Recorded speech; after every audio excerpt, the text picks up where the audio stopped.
AB foundation के इस मंच पर आप लोगों का स्वागत है।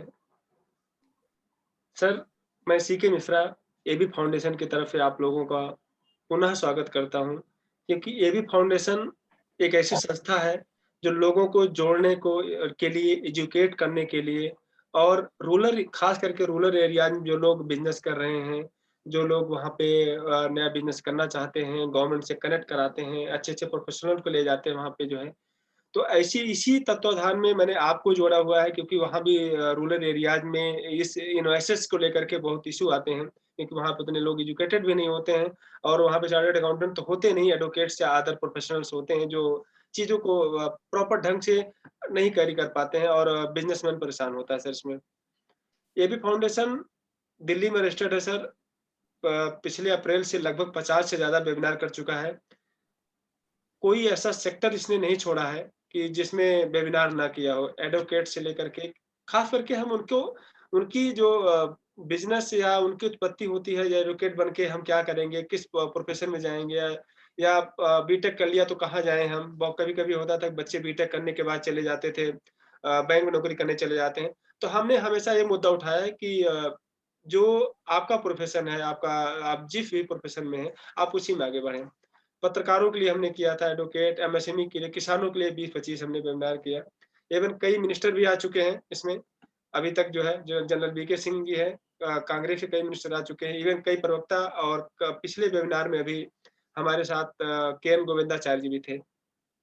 तो एक बहुत अच्छे लेवल प्रोग्राम हम लोग कर रहे हैं सर। इसी में एक हमने नया क्रिएट किया है वक्ताओं की पहचान, क्योंकि मैं नॉर्मली देखता था कि जो हमारे स्पीकर होते हैं उनके वीडियो बनते हैं, लेकिन 2-2 घंटे का वीडियो होता, कहीं प्रोफाइल भेजना चाहते हैं, नहीं भेज पाते। बहुत चीज़ें टेक्निकल हमने देखा, बहुत माइनॉरिटी से देखा। तो हम लोगों ने प्लान किया कि क्यों ना हम जो लोग मार्केट को सर्व कर रहे हैं, देश की सेवा कर रहे हैं, उनका हम अलग से इंटरव्यू लें, एक किसी सब्जेक्ट पर लें और उसको हम करके कैरी ऑन करें उनके लिए। तो सर एबी फाउंडेशन के बारे में यही है। मैं आज हमारे साथ में हैं जाने-माने chartered accountant J K Tiwari ji. J K Tiwari ji, आपका स्वागत है। आपको नमस्कार। Sir, J K Tiwari ji faculty member हैं नाचीन नेशनल एकेडमी या custom indirect tax and narcotics का barrier of GST company state में हैं। स्पेशल इनवाइटी हैं GST and indirect tax committee of ICI के। Certified arbitrator in ICI panel पे हैं और कई ऐसे वेबिनार उन्होंने सब किए हुए हैं जहाँ पे लोगों को हमेशा किसी न किसी तरह से उनको एक नॉलेजेबल चीज़ें या नॉलेजेबल इन्फॉर्मेशन दी हैं। हम बहुत ज़्यादा समय नहीं लेंगे क्योंकि हमारा सर टाइम है 5:30 मिनट से लेके 45 मिनट के बीच में हमें क्लोज़ करना होता है, हमारे संस्था का नियम है। तो हम आपसे डायरेक्ट क्वेश्चन पूछते हैं सर, क्यों फेक इनवॉइस इवन दिल्ली में भी देखा जा रहा है कि ये बहुत चीज़ें निकलती हैं सामने आकर के। कभी-कभी डिपार्टमेंट रेड मारता है, कभी जो ऑफिसर्स परेशान रहते हैं। हम खुद चार्टर्ड अकाउंटेंट वहाँ पे उसको लेके, क्योंकि क्लाइंट पकड़ा देता है, हम नहीं जस्टिफाई कर पाते हैं जो है। इसी में लेकर के हम आपसे क्वेश्चन पूछेंगे सर। हमारे पास कुछ क्वेश्चन है और अगर कोई क्वेश्चन पूछना चाहेगा वो तो हो जाएगा। तो पहला है, तो जो जब फेक इनवॉइस पकड़ी जाती है, किसी भी रीज़न में जो है, तो जो टैक्स का कंप्लायंस है, क्या टैक्स भी हमको भरना पड़ता है कि उसके बाद इंटरेस्ट का भी क्या पेनल्टी, क्या प्रोविज़न है सर इसका? शॉर्ट में आपका चाहिए होगा comment sir. Thank you so much, CK Mishra sir, for inviting me on the today's deliberations and for answering all those questions which are pertaining to the burning issues. AB foundation का बहुत-बहुत धन्यवाद। आप सभी दर्शकों का बहुत-बहुत धन्यवाद जो हमारे साथ आप लाइव जुड़े हुए हैं और हम कोशिश करके आपके जितने भी जीएसटी की इश्यूज हैं पर्टेनिंग टू फेक इनवॉइसिंग, हम उसको कंक्लूड करने की कोशिश करेंगे अपनी बहुत ही लेमन भाषा में, आम भाषा में, ताकि प्रोफेशनल के अलावे कोई छोटा व्यापारी भी है जिससे बहुत टेक्निकल नॉलेज नहीं है लेकिन वो व्यापार करता है और कई बार इस फेक इनवॉइसिंग की प्रोविजंस में कवर्ड हो जाता है और परेशान हो जाता है, तो हम उस भाषा में भी कोशिश करेंगे उसको रैप अप करने का। सर, आपने जैसा कि पूछा कि जब कोई फेक इनवॉइसिंग रेज किया जाता है या डिपार्टमेंट के द्वारा सर्च किया जाता है और ये allegation, I am using the word allegation, department ये एलिगेशन लगाता है कि ये आपका इनवॉइस फेक इनवॉइस है, तो ऐसी केसेस में हमें क्या-क्या कंप्लायंसेस करना चाहिए, कितना टैक्स देना चाहिए, क्या इंटरेस्ट देना चाहिए और क्या पेनल्टी देना चाहिए? सर, इसको ब्रीफ करने के लिए मैं छोटा सा फेक इनवॉइस का मतलब समझाऊं, फिर हम इस पे आते हैं। सर अगर मैं फेक इनवॉइस का सिंपल मतलब आप सभी को शेयर करूं तो सिंपल मीनिंग ये है, any invoices which are GST non compliant. कोई भी जीएसटी नॉन कंप्लायंट अगर आपके इनवॉइसेस हैं तो उसे हम कहते हैं it is a fake invoice. Sir what do you mean by GST non compliant? GST non compliant in a simple meaning is that if you are violating the provision of section 16 subsection 2, ITC की जो एक main provisions आपने पढ़ा होगा section 16 subsection 2 में कुछ 4 conditions आपके prescribed है और एक एडिशनल कंडीशंस जो कि फाइनेंस बिल 2021 में इंट्रोड्यूस किया गया। अब जिस दिन से वो नोटिफाइड हो जाएगा आपको उस एडिशनल कंडीशन को भी सेटिस्फाइड करना पड़ेगा। अगर उस पांचों कंडीशंस को आप सेटिस्फाइड करते हैं तो डेफिनेटली आप उस एलिजिबल हो उस आईटीसी को क्लेम करने के लिए। लेकिन उसमें मैं अभी एक इंपॉर्टेंट कंपोनेंट आपसे डिस्कस करूंगा कि most of the fake invoices cases में आप देखोगे कि वो कंपोनेंट वो कंडीशंस जो है वो फुलफिल्ड नहीं होता है। तो वन बाय वन में ब्रीफ में उस 4 कंडीशंस को डिस्कस करता हूं, फिर इस क्वेरी को मैं आपको रिस्पॉन्ड करता हूं। तो सबसे पहला 16(2) का पहला कंडीशन कहता है there must be tax invoice in your hand. वो चाहे जेन्युइन इनवॉइस हो चाहे फेक इनवॉइस हो, पहली कंडीशन तो हर स्थिति में फुलफिल्ड होता है। हर असेसी के हाथ में एक टैक्स इनवॉइस होता है, यानी अगर आईटीसी आप क्लेम करना चाहते हैं बीइंग अ रेसिपिएंट तो आपके हाथ में एक टैक्स इनवॉइस होना चाहिए। दूसरा कंडीशन, द गुड्स और द सर्विसेज, यानी जिस सर्विस और गुड्स को लेकर के आपके हाथ में कोई टैक्स इनवॉइस है वो एक्चुअल में आपके द्वारा कंज्यूम्ड होना चाहिए। लाइक अगर मैं गुड्स कहूं, आपने कोई गुड्स परचेज किया तो वो गुड्स एक्चुअली में आपके प्रीमाइसेस पे आया हो, आपने उसको रिसीव किया।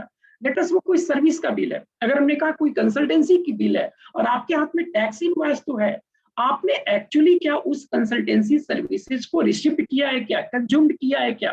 तो मोस्ट ऑफ द केसेस में फेक इनवॉइसिंग में हम यही देखते हैं सर कि जो ये 16(2) की जो दूसरी कंडीशन है कि द गुड्स और services must be actually received, ये कंडीशन सेटिस्फाइड नहीं होता है। और जैसे ही ये गुड्स एक्चुअल में डिलीवर्ड नहीं होता है, सर्विसेज एक्चुअल में रेंडर्ड नहीं होता है, तो डिपार्टमेंट की नजर में और लॉ की नजर में हम ऐसे भी मानते हैं कि 16(2) की कंडीशंस को आप फुलफिल नहीं करते हैं और ये एक फेक इनवॉइस है। तीसरा कंडीशन, आपके सप्लायर के द्वारा जो आप इनवॉइस रिसीव्ड किए हो उस पे जो सप्लायर को आपने टैक्स दिया है वो सप्लायर उस पे टैक्स गवर्नमेंट को डिपॉजिट कर दिया हो।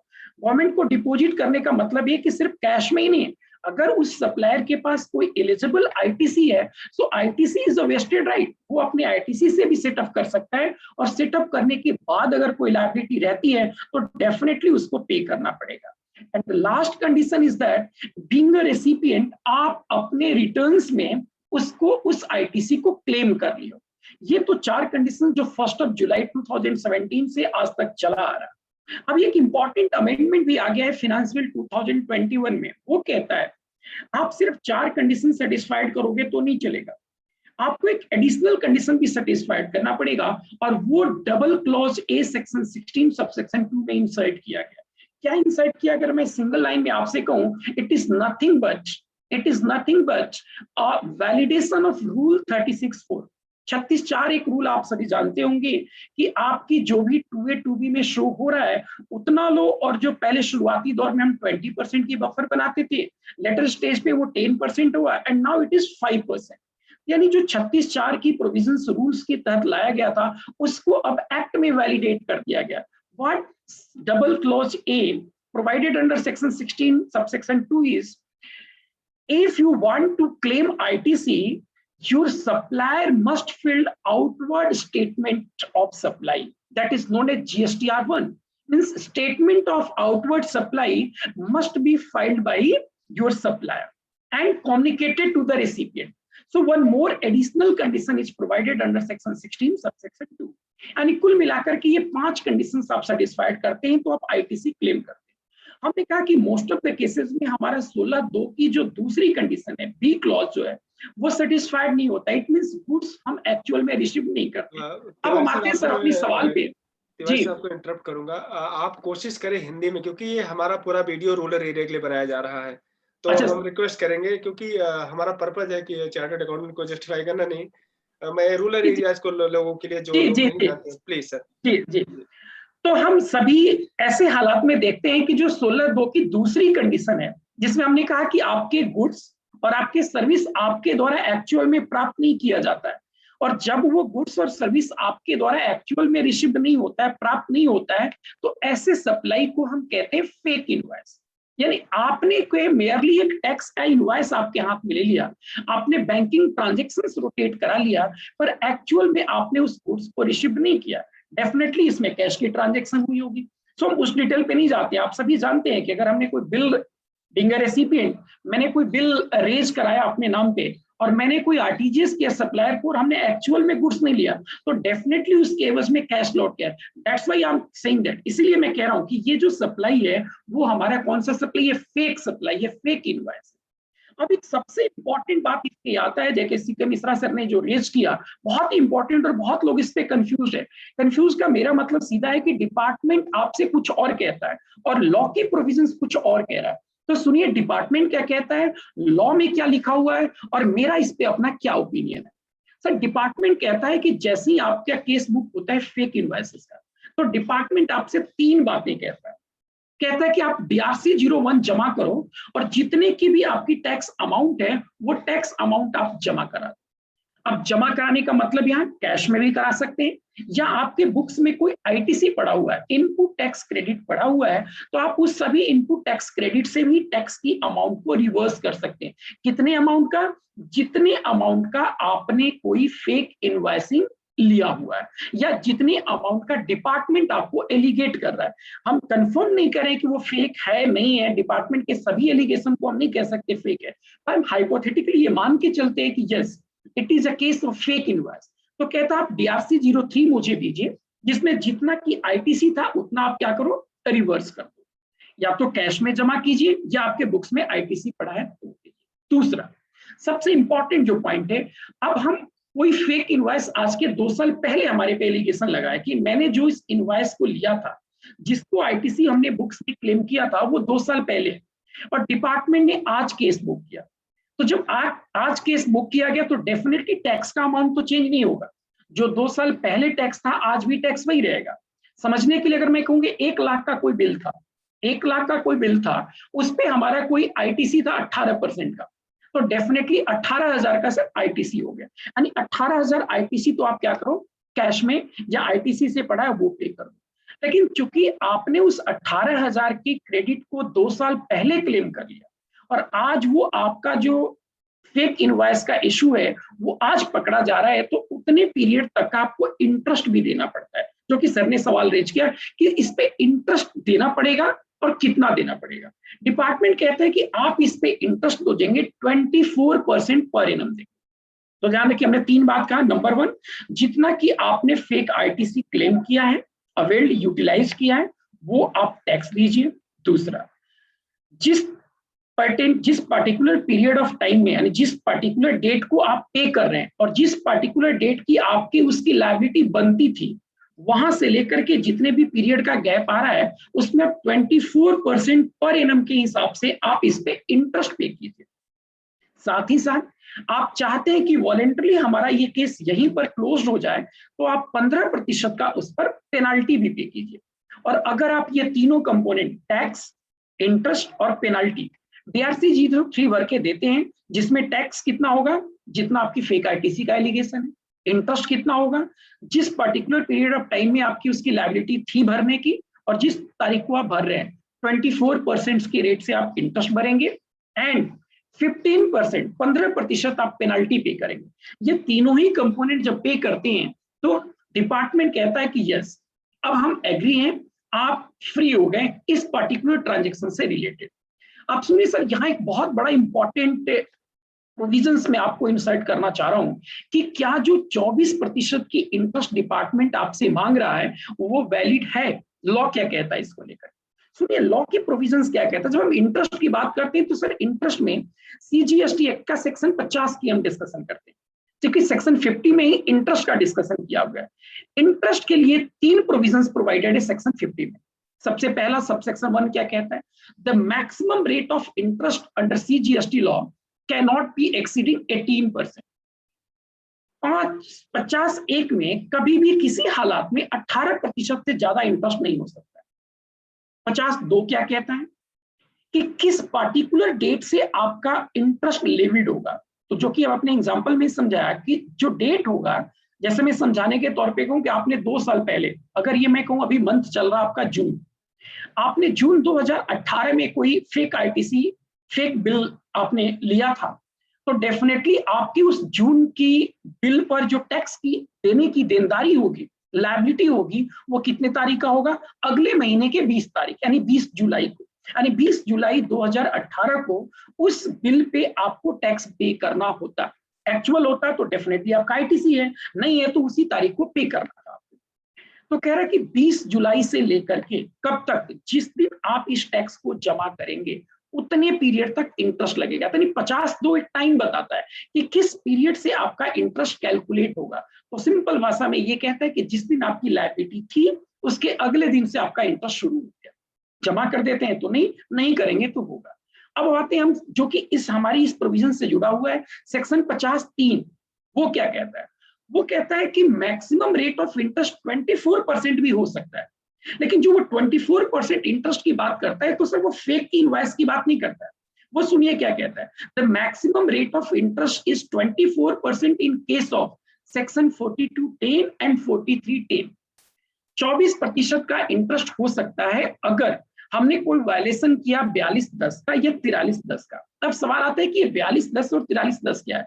सर अगर आप शुरुआती दौर के जीएसटी लॉ की प्रोविजंस को आप पढ़ेंगे, समझेंगे और पढ़े होंगे तो आपने देखा होगा कि हम 3 रिटर्न्स की बात कर रहे थे, जीएसटीआर 1, जीएसटीआर 2 और जीएसटीआर 3। जीएसटीआर 1 हमारा statement of outward supply supplier के द्वारा फाइल किया जाएगा, ऑटो पॉपुलेटेड हमारे सिस्टम पे हो जाएगा, हम इनवर्ड सप्लाई भरेंगे और दोनों की कंसोलिडेशन से हम क्या भरेंगे, इनवर्ड और आउटवर्ड की स्टेटमेंट को फिर कंसोलिडेटेड 3 भरेंगे। यानी 3 रिटर्न्स की बात की गई थी, जीएसटीआर 1, जीएसटीआर 2 और जीएसटीआर 3। अगर आज मैं बात करूं तो कोई जीएसटीआर 2 और जीएसटीआर 3 नाम का कोई रिटर्न्स है ही नहीं। इवन गवर्नमेंट कह रही है, गवर्नमेंट का ये मानना है कि जीएसटीआर 2 और जीएसटीआर 3 हमने इंप्लीमेंट नहीं किया। और प्रैक्टिकली आप सभी लोग भी कभी ये नहीं देखे होंगे कि जीएसटीआर 2 या जीएसटीआर 3 सबमिट कर रहे हैं। अभी क्या हो रहा है, या तो आप जीएसटीआर 1 और 3 भी सिर्फ 2 रिटर्न्स फाइल कर रहे हैं। यानी स्टेटमेंट ऑफ आउटवर्ड सप्लाई के लिए आप जीएसटीआर 1 फाइल करते हैं और अपनी टैक्स की पेमेंट के लिए 3 भी फाइल करते हैं। यानी नहीं जीएसटीआर 2 भरा जाता और नहीं 3। और जो 42(10) और 43(10) बात करता है कि अगर 2 और 3 भरा जाएगा और मैचिंग और मिसमैचिंग होगा आपके इनवर्ड और आउटवर्ड पे, अगर मैचिंग मिसमैचिंग होगा तो वहां पर अधिकतम जो आपका इंटरेस्ट का दर होगा वो 24% हो सकता है। ये लॉ कहता है, डिपार्टमेंट कहता है 24%। मेरा अपना इस पे ओपिनियन सर ये है कि चूंकि ये फेक इनवॉइसिंग की प्रोविजन 42(10) और 43(10) में कवर नहीं हो रहा है, जब ये प्रोविजन हमारे 42(10) और 43(10) में कवर नहीं है तो सर किसी भी हालात में 24% का इंटरेस्ट नहीं हो सकता। यानी फेक इनवॉइस का एलिगेशन डिपार्टमेंट लगा रहा है तो भी आपका जो इंटरेस्ट का रेट है वो मैक्सिमम 18% होगा, जो कि सेक्शन 15 सबसेक्शन 1 में प्रोवाइडेड होगा। जो सेक्शन 50 सबसेक्शन 3 में प्रोवाइडेड है वो 42(10) और 43(10) के लिए प्रोवाइडेड है। इसीलिए जो रेट ऑफ इंटरेस्ट होगा कभी भी 24 नहीं होगा, आपको 18% के रेट से पे करना पड़ेगा। एक और इसमें इंपॉर्टेंट बात मैं एडम कर देता हूं, फिर सीके मिश्रा सर के पास चलेंगे और कोई दूसरी क्वेरी होगी तो उस पर डिस्कशन करेंगे। सर जैसे ही हम वॉलेंटरली एक्सेप्ट कर लेते हैं, जैसे अपने हम एग्जाम्पल में कहा कि हमने कोई फेक आईटीसी लिया और हमने वॉलेंटरली एक्सेप्ट कर लेते हैं कि हमने हाँ ये फेक आईटीसी लिया, इसका मतलब मान लीजिए वो गुड्स का केस है, हमने परचेज को, ये डिपार्टमेंट को सेटिस्फाइड किया कि मेरा परचेज फेक है। आप समझिए इसके कोरस्पॉन्डिंग जब मेरा परचेज फेक है तो डेफिनेटली मेरा सेल भी फेक होगा। जो चीज हमने कोई परचेज नहीं किया, क्या ये पॉसिबल है कि उसको मैं सेल करूं? यानी जैसे ही हम ये एक्सेप्ट कर लेते हैं कि मेरा परचेज जेन्युइन नहीं है, फेक है, इसका सीधा मतलब हुआ कि जो हमने सेल किया वो मेरा सेल भी अब फेक है। तो डिपार्टमेंट किसी भी दिन आपको आपके परचेज के फेक के आधार पे आपके सेल को भी फेक ठहरा सकता है, आपसे डिमांड कर सकता है उतना ही टैक्स, इंटरेस्ट और पेनल्टी। इंटरेस्ट फिर से डिपार्टमेंट आपसे 24 मांगता है। मेरा हम्बल सबमिशन, मेरा हम्बल ओपिनियन इस पे ये है, इंटरेस्ट 24 नहीं होगा, 18% होगा। ठीक है Mishra sir, over to you sir, any other query? Thank you JK Tiwari sir. लेकिन मैं गांव की तरफ फिर आपको ले चलता हूं क्योंकि हमारा प्रोग्राम ही गांव के लिए है। जी जी गांव में क्या होता है सर कि बिल्स हमारे पास आते हैं और जो बिजनेसमैन होता है उसको नहीं पता होता है कि बिल कहाँ से आए हुए हैं। क्योंकि मटेरियल गाँव में काम करने का तरीका डिफरेंस होता है, कोई बिल तो काटते नहीं, पता नहीं कैसे बिज़नेस करते हैं। लेकिन वहाँ हो क्या रहा है, होता क्या है कभी-कभी कि बिल आपके पास आया और सामने वाले का फर्म एग्ज़िस्ट ही नहीं करता। कि फर्म है ही नहीं है लेकिन बिल भी आ गया, गुड्स भी जी। रिसीव हो गया, इवन मैं कह रहा हूँ पेमेंट भी चली गई। जी। लेकिन अगर देखा गया जो है कि वो फर्म कहीं सप्लाई में कहीं नहीं आ रही है, हो तो डॉक्यूमेंटेड हो। तो पहला क्वेश्चन तो डॉक्यूमेंटेड हो, फर्म कोई प्लेसमेंट उसकी ना हो, कोई ऑफिस नहीं है, तो क्या ये लीगल है? दूसरी चीज़ है, कभी-कभी क्या हो रहा है कि अगर आपने सुना होगा न्यूज़ में थोड़े साल पहले कि कुछ एजेंसियों के पैन नंबर लीक हुए थे इनकम टैक्स में, और इनकम टैक्स में उसमें क्या होता है, उससे कुछ लोकल एरिया में, रूरल एरिया में सोना खरीदा गया था। क्योंकि जो हम्म। आपके जो इनकम टैक्स आप लोग चार्टर्ड अकाउंटेंट हैं, तो उसमें बोला गया था 2 लाख की लिमिट के हिसाब से आपको जो है आपको पैन नंबर देना पड़ेगा।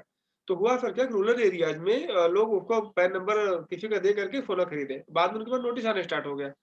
तो क्या रूरल एरिया या किसी भी दिल्ली शहरी सिटी में और बड़ी सिटी में जो है, इस आपकी फर्म रजिस्टर नहीं है, आपको नहीं पता है, लेकिन आपके नाम बिल फट रहा है। आपको थोड़े दिन बाद डिपार्टमेंट से नोटिस आता है, एंटी विजिलेंस से, कि आपका नाम जेके तिवारी है, आपके नाम से बिल कट रहा है, हमारे पास ये रिपोर्ट है, आप आइए। अब उस आदमी की कितनी ज़िम्मेदारी बनती है कि हो सकता है कि किसी गाँव के रूरल एरिया में रह रहा हो, उसको पता ही नहीं हो कि पैन नंबर क्या होता है, पैन नंबर हो भी गया है तो रजिस्टर नंबर कैसे मिल गया, नहीं आइडिया। आप भी छोटा-सा कमेंट चाह रहे हैं क्योंकि हम एक समापन की तरफ बढ़ रहे हैं। जी। जी, जी। सर बहुत ही इम्पोर्टेंट आपने ये क्वेरी रेज़ किया। इस तरह के बहुत सारे केसेस डिपार्टमेंट के द्वारा सर्च में या उनके समन्स के ज़रिए, उनके इन्फॉर्मेशंस के ज़रिए, डीजीआरएम के एनालिटिक्स के ज़रिए इस तरह के केसेस आए हैं। और छोटे शहरों से बड़े शहरों, हर शहरों में इस तरह की केसेस बुक किए गए। अगर इसको और थोड़ा मैं एलोबरेट करूं सर, आपके इस जो समस्या आपने और आपने सिचुएशन रखा, बेसिकली इस तरह की सभी की सप्लाई एजेंट के जरिए मिलनी होता है ज्यादातर। होता क्या है कि हम जैसे एक बिजनेसमैन है, हमारे पास एक्चुअल में सामान आता है, राम श्याम मोहन सोहन हमारे कुछ एजेंट्स होते हैं, वो एक्चुअल में मेरे पास सामान दे जाते हैं। मैं राम को बहुत पिछले 10 साल से जान रहा हूँ, श्याम को भी पिछले 10 साल से जा रहा हूँ, मोहन को भी पिछले 10 साल से जान रहा हूँ। वो जीएसटी के पीछे के पीरियड, प्री जीएसटी पीरियड से ही हम उससे व्यापार करते आ रहे हैं। उस राम श्याम मोहन जो तीन हमारे वेंडर कम एजेंट है, वो हमें सामान दे जाते हैं। क्योंकि हम राम को बहुत अच्छे से जानते हैं, उनकी पूरी केवाईसी मेरे पास डिटेल है, वो हमारे पास सामान की एक्चुअल डिलीवरी कर दिए। हम अपने जो भी तरीके टेलीमेंट्री, हर शहरों में नहीं होता है, छोटे शहरों में जैसा कि सर ने बताया कि कई लोग मैनुअली करते हैं, तो जो भी अपने वो कैश डायरी रखते हैं या परचेज बुक्स जो भी अपने तरीके से मेंटेन करते हैं, उसमें मेंटेन किया कि राम ने आज इतना सामान देकर गए, श्याम इतना और मोहन ने इतना पहुंचाया। यानी कि अगर मैं बात करूं कि बीइंग अ बिजनेसमैन मेरे प्रीमाइसेस के एक्चुअल में वो गुड्स आए, वो कैसे है, एजेंट के थ्रू आए। प्रॉब्लम सर क्या होता है, राम को मैं कह रहा हूं बीइंग अ बिजनेसमैन, मैं उससे 10 साल से व्यापार करता आ रहा हूं, उससे जुड़ा हूं। तो राम ने क्या किया कि मुझे गुड्स तो दे दिया और मुझे एक बिल भी दे गया कि साहब जी आपके यहाँ जो ये 100 गुड्स हमने पहुंचाया है, इसका बिल ये हुआ। अब अमूमन प्रैक्टिकली यही होता है छोटे शहरों में भी और इवन बड़े शहरों में भी सर, कि राम को हम जानते हैं, तो राम ने जो बिल भेजा है, हो सकता है कि अपने किसी जानकार के नाम पे उसने फर्म बना रखा होगा। तो हम ये नहीं चेक करने जाते कि वो फर्म कहाँ पर है, नहीं है, क्योंकि हम राम को जानते हैं और राम ने सामान भेज दिया। तो क्या करते हैं हम कि जो उसने बैंकिंग डिटेल्स दिया, हम उस बैंकिंग डिटेल्स में उसको पेमेंट कर देते हैं। एक्चुअल में हमारे पास सामान भी आ गया। अब प्रॉब्लम कहाँ हुई सर, चूंकि एजेंट ने जो हमें सामान पहुंचाया है, वो सामान तो एक्चुअली रिसीव्ड हुआ है, जो 16(2) में हमने आपको पहले समझाया कि सर फेक इनवॉइस की ज्यादातर केसेस वही हुए हैं जहां पे गुड्स की एक्चुअल डिलीवरी नहीं हुई। जब हम इस केस को समझते हैं सर, इस केस में गुड्स एक्चुअली डिलीवर्ड हुआ है, यानी 16(2) की क्लॉज बी की कंडीशन पूरी तरह से सेटिस्फाइड है। सर प्रॉब्लम क्या है इसमें, अब सुनिए प्रॉब्लम क्या है। उस राम एजेंट ने जो मुझे सामान पहुंचाया था, उसने एक बिल दिया, और वो जो बिल दिया इसी तरह से उसने किसी के नाम पे, जैसा हो सकता है कि किसी व्यक्ति ने दूसरा फर्म बनाया हो मिसयूज करके, या कोई उसी के जानकारी में भी वो फर्म बनी है, लेकिन एक्चुअल में वो फर्म तो कभी सामान ही नहीं खरीदती है, और राम चूंकि क्या मुझे सामान पहुंचाया। तो प्रॉब्लम आती है कि सर क्या मैं भी फेक की कैटेगरी में आ गया क्या। सुनिए डिपार्टमेंट इसको भी कहता है फेक है। सर मेरा हम्बल ओपिनियन इस पे रहेगा, submission, it is not a case of fake. आप ये फेक नहीं माने, क्योंकि आपके यहाँ एक्चुअल में वो गुड्स की डिलीवरी हुई है, और जब एक्चुअली आपने गुड्स की डिलीवरी आपने लिया है, कंज्यूम किया है, और उसने एक्चुअली आपने फिर फर्दर सेल भी किया। डेफिनेटली राम ने आपके यहाँ सामान पहुंचा है, तो आपने बेचा भी है उसको, और उस बेचने का प्रमाण भी आपके बुक्स में है, आपके सेल्स रजिस्टर हैं, आपने अपनी statement of outward supply GSTR 1 file किया, और जब जीएसटीआर 1 फाइल किया तो वही गुड्स का किया जो राम ने पहुंचाया है, श्याम ने पहुंचाया है।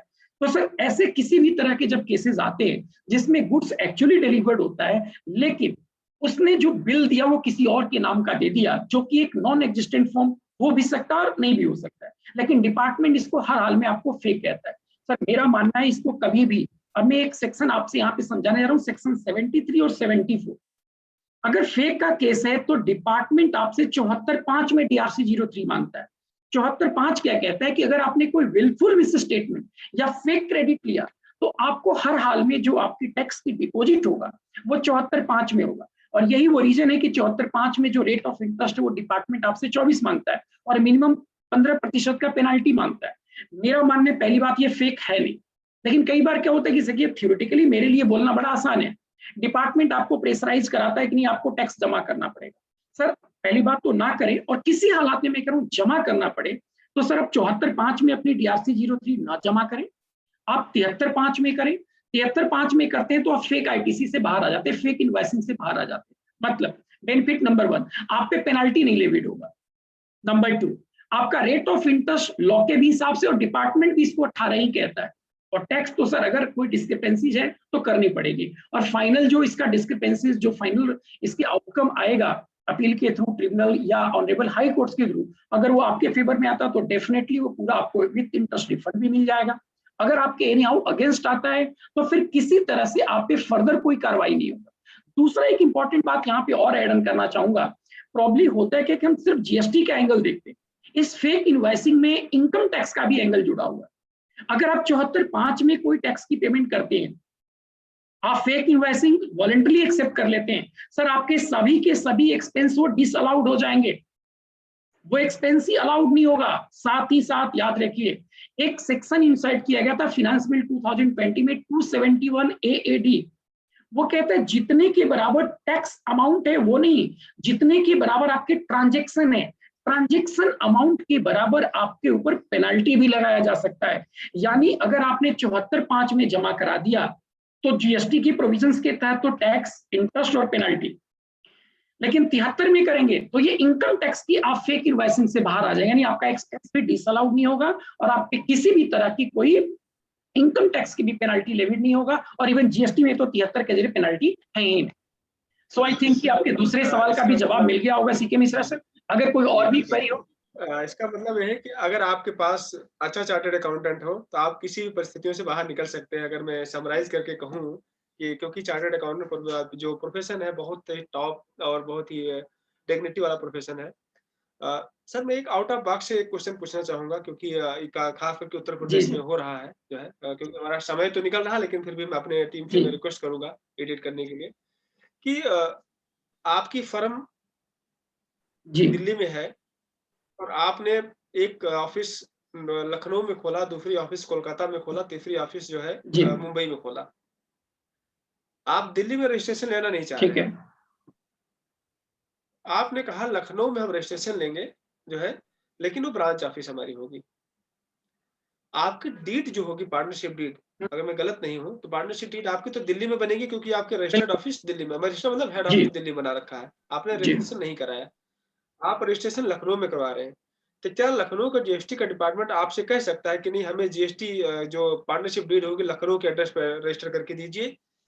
सर देखिए, सबसे पहली बात इसमें जो भी आप इस तरह की जो सिचुएशन कह रहे हैं वो गलत करें। अगर आप पे थ्रेशोल्ड लिमिट कंपलसरी 20 से ज्यादा जा रहा है सर्विस के केस में और गुड्स के केस में अगर 40 से, तो सर हर हाल में जितने जगह भी आपके कोई फिक्स्ड एस्टेब्लिशमेंट है, परमानेंट एस्टेब्लिशमेंट है, जैसा कि आपने एग्जांपल में कहा कि हमारा दिल्ली भी है, लखनऊ भी है और कलकत्ता भी है, और मैं कंपलसरी की कैटेगरी मैंने थ्रेशोल्ड लिमिट को पार कर रहा हूं, तो हमें दिल्ली में रजिस्ट्रेशन लेना ही पड़ेगा, हम बच नहीं सकते सर।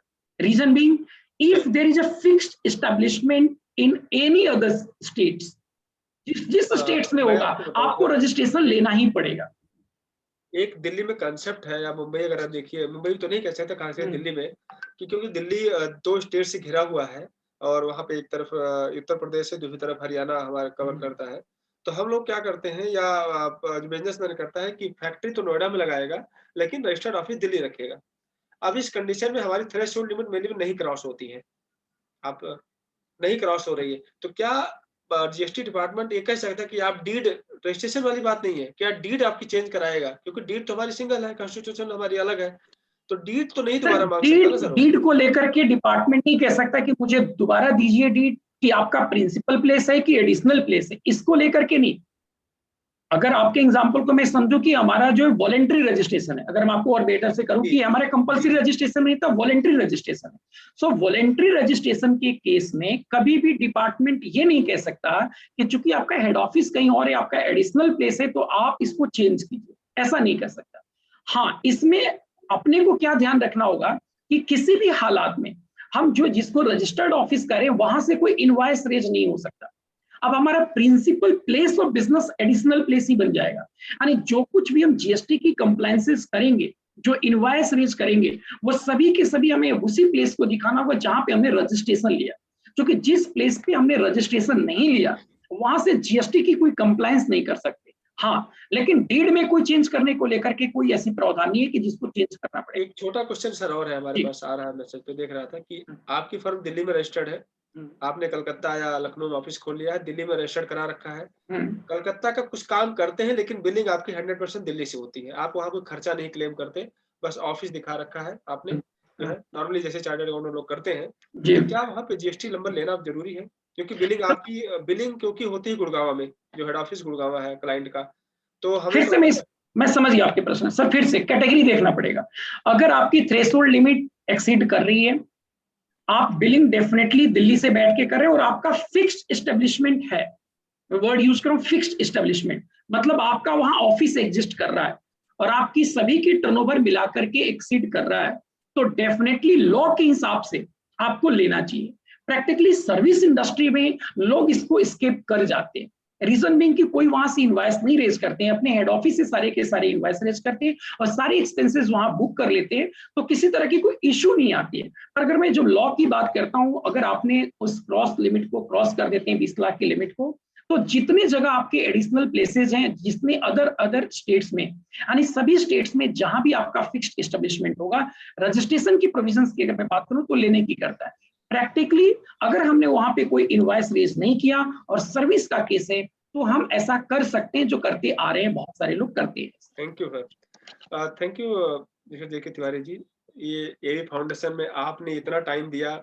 हम समय के पाबंद है कि हमारे पास 30 से 35 मिनट का ही टाइम होता है जो हमें अपने वक्ताओं के लिए लिया जाता है। हम ऑलरेडी 35 मिनट 36 मिनट चल रहे हैं।